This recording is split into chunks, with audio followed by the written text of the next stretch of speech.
La décision de partir sur du bois a été prise par la direction de l'EHPAD après que nous les ayons sollicités. C'est un EHPAD qui est assez isolé, qui n'a pas accès donc au réseau de gaz naturel et qui était chauffé au fioul, avec en plus des installations de chauffage fioul vieillissantes et donc qui dépensaient une fortune en combustible.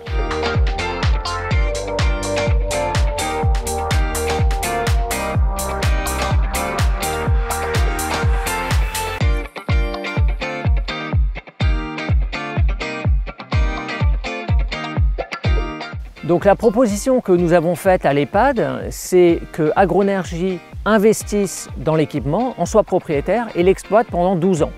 Donc du point de vue de l'EHPAD, c'est une solution sans risque, entièrement financée par Agronergie, donc sans investissement, et qui leur permettait immédiatement de faire des économies de l'ordre de 7 à 10% sur leur budget fuel.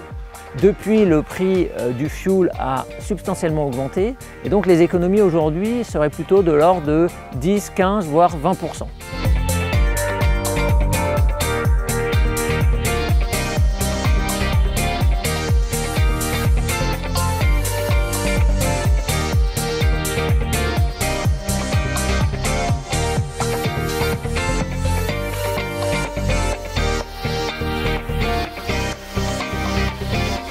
Le rendement constaté de cette installation est de l'ordre de 85%.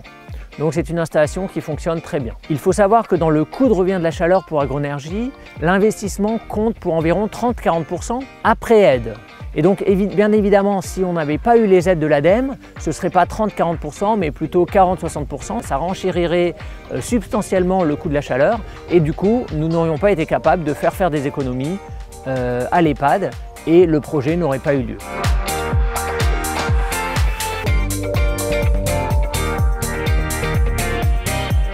Nous pensons qu'il y a un fort potentiel de développement de la chaleur renouvelable, en particulier dans la région.